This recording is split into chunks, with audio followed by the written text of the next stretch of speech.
నమస్తే, మీ పేరు? నా పేరు జంజుల వెంకట సత్యనారాయణ. ఏం చేస్తుంటారు మీరు? నేను గోల్డ్ వర్క్ చేస్తూ ఉంటాను. మంగళగిరి. ఎక్కడన్నా మీది? మాది మంగళగిరి. మరేంటన్నా నారా లోకేష్ గారు 100 పడకల హాస్పిటల్కి శంకుస్థాపన కూడా చేస్తూ ఉన్నారు. సంవత్సరంలోనే హాస్పిటల్ కట్టి మంగళగిరి ప్రజలకి నేను వైద్య అవకాశాలను కల్పిస్తానని చెప్పేసి మాట్లాడటం, ఈ మంగళగిరి వాసుకి ఎలా అనిపిస్తుంది మీకు?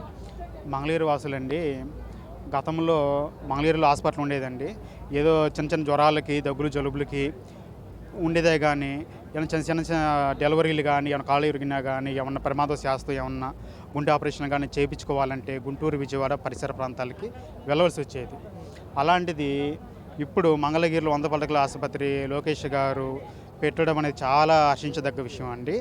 ఎందుకంటే మంగళగిరిలో ప్రజలు పడుతున్న కష్టాలు లోకేష్ గారు కల్లారా చూశారు.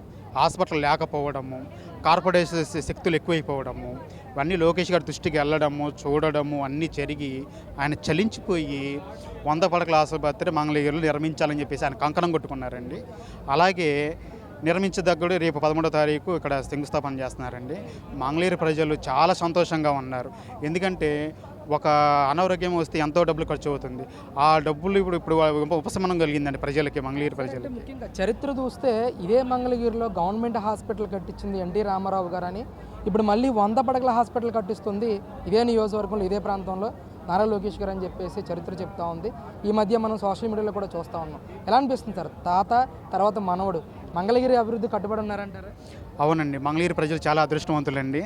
లోకేష్ గారు అంతకుముందు ఎన్టీ రామారావు గారు మంగళగిరి ఆసుపత్రి కట్టించడం జరిగిందండి.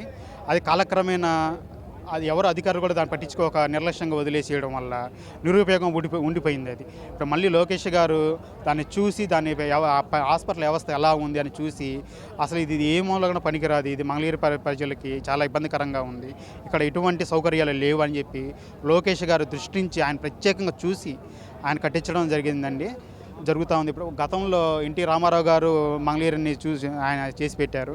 ఇప్పుడు మళ్ళీ లోకేష్ గారి వల్ల ఆ మంగళగిరి వైభవం రాబోతుందండి. హాస్పిటల్ ప్రజలకి అందుబాటులో రావడం అనేది చాలా హర్షించదగ్గమండి. అంటే ముఖ్యంగా గత కొన్ని రోజులుగా నారా లోకేష్ గారు ఇళ్ల పట్టాల పంపిణీ కార్యక్రమం చేస్తూ ఉన్నారు. దాదాపు 1000 కోట్ల రూపాయల ఆస్తిని ఈరోజు పేదింటి వాడి సొంతింటి కళని నెరవేర్చే దిశగా ఆయన ముందడుగులు వేస్తూ ఉన్నారు. ఈ మంగళగిరి వాసిగా అసలు ఎలా అనిపిస్తుంది సార్ ఈ కార్యక్రమం మీద? చాలా సంతోషంగా ఉందండి. అసలు ఎప్పుడు కూడా ఎవ్వరూ చేయనటువంటి పని లోకేష్ గారు 10 నెలల్లో చేశారంటే చాలా ఆశ్చర్యంగా ఉందండి. అసలు గత ప్రభుత్వం వాళ్ళు హామీలు ఇచ్చారే కానీ, మమ్మల్ని ఒక ఓటు బ్యాంక్ కింద వాడుకున్నారే కానీ, కనీసం మాకు ఎటువంటివి కనీసం ఈ పట్టాదారు గురించి కానీ, ఎటువంటి భరోసా ఇవ్వడం కానీ, ఎటువంటి హామీ ఇవ్వడం కానీ అవన్నీ నీటి మీద రాతలుగానే ఉన్నాయండి. లోకేష్ గారు ఆయన రాగానే గెలిచిన మరుక్షణమే 2 నెలల్లోనే అనౌన్స్మెంట్ చేయడం జరిగింది. ఉగాది పండుగ కానుకగా మాకు అప్పటి నుంచి కూడా పట్టాలు ఇవ్వడం జరుగుతుందండి. ముందుగా లోకేష్ బాబు గారు ధన్యవాదాలండి.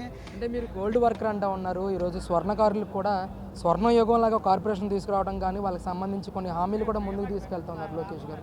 ఏంటి సార్ దీని మీద ఏం చెప్తారు?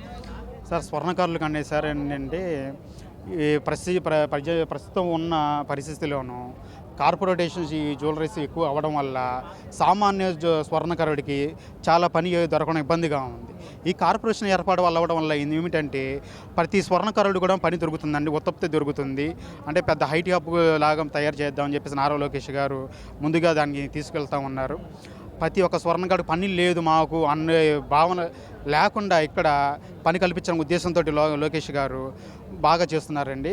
దాన్ని కార్పొరేషన్ అనేది ఏర్పాటు చేయడము చాలా సంతోషంగా ఉంది. మా స్వర్ణకారులకు మంచి జీవితం వస్తుందని మాకు ఆశగా ఉందండి.